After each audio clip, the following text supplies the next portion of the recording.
Il est certain, il est solennellement certain qu'un jour ou l'autre, si nous sommes réellement sérieux avec Dieu, si nous sommes honnêtes avec Dieu, entiers avec Dieu, tôt ou tard, nous serons conduits à nous élever contre les mondes des ténèbres, le monde du péché. Nous aurons un cœur sans partage, un cœur entier consacré à Dieu. Et nous pourrons alors faire ce que Dieu appelle son service. Il est possible que depuis longtemps, nous accomplissions des choses pour le Seigneur, beaucoup d'œuvres pour le Seigneur avec dans nos vies, des aspects qu'il désapprouve. Mais à un moment ou à un autre, le Seigneur dit, tu es allé suffisamment loin avec ceci. Désormais, à ce moment-là, toute notre œuvre de vie arrivera soit à son terme, soit à quelque chose de nouveau ou de plus. C'est la crise de notre témoignage, celle de notre travail. Voyez, c'est ce que les Lévites représentent uniquement ceci. Dieu regardant au cœur. Avons-nous un cœur entier consacré au service de Dieu? Rappelons-nous que Dieu est jaloux, il est très jaloux. Il est un Dieu jaloux. En un sens, Dieu est la seule personne qui a le droit d'être jaloux. Notre jalousie est complètement mauvaise, mais celle de Dieu est sainte et pure. Et il a le droit d'être jaloux. Il est jaloux pour son nom, et par conséquent jaloux pour sa sainteté. Or, comprenez-vous, reconnaissez-vous que tout cela explique le Seigneur Jésus, tout cela révèle le Seigneur Jésus, sa venue dans ce monde, sa vie, lorsqu'il était ici-bas, sa croix. Cela explique totalement le Seigneur Jésus. Jésus est le grand Lévite. Il a débuté son ministère à l'âge de 30 ans, comme les Lévites commençaient le leur. Il est le grand Lévite. Ici, de nouveau, nous arrivons à toute la question de l'état de fils dans le service afin de satisfaire Dieu. Ici, nous avons quelqu'un qui est dans la plus étroite collaboration avec Dieu.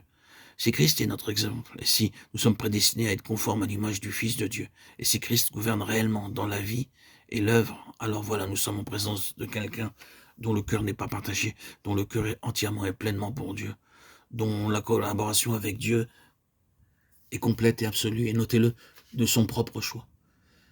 Nous ne faisons pas référence ici à son identification avec Dieu dans la divinité. Nous pensons à lui en tant que Lévite, l'homme représentatif au sein du peuple de Dieu. Quelqu'un qui est dans une véritable collaboration avec Dieu. Quelqu'un qui accomplit le dessein de Dieu et qui fait l'œuvre de Dieu. Je dois faire les œuvres de celui qui m'a envoyé, ou nous devons faire les œuvres de celui qui m'a envoyé tant qu'il fait jour. Jean 9, 4. Voilà le parfait Lévite. Or, dans quel but? Afin que nous puissions travailler aux œuvres de Dieu. Nous devons être rendus conformes à l'image du Fils de Dieu. Nous devons parvenir à la ressemblance de Christ.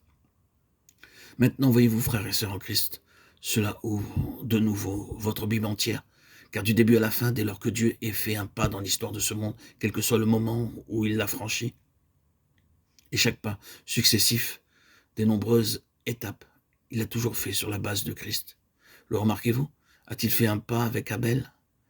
Abel était-il une étape? Eh bien, il n'est pas si difficile de voir la caractéristique de Christ qu'Abel représente. Quelqu'un qui est séparé pour Dieu, dont le cœur n'est pas partagé là où Dieu est concerné. Ainsi, à présent, nous pourrions continuer. Vous voyez, chaque nouvelle étape avec chaque nouvel homme au commencement, chaque nouvel homme, Abel, Enoch, Noé, Abraham et ainsi de suite, a conduit jusqu'au peuple d'Israël, jusqu'aux Lévites. Et vous continuez ainsi, chaque étape que Dieu a passée, il l'a fait sur la base de Christ. Dieu n'a jamais avancé sur un autre fondement que son Fils. Vous et moi serons dehors des mouvements de Dieu si nous n'avançons pas sur le modèle de Christ. Et Christ est ce Lévite qui englobe tout et qui a un cœur uniquement pour Dieu, entièrement consacré à Dieu.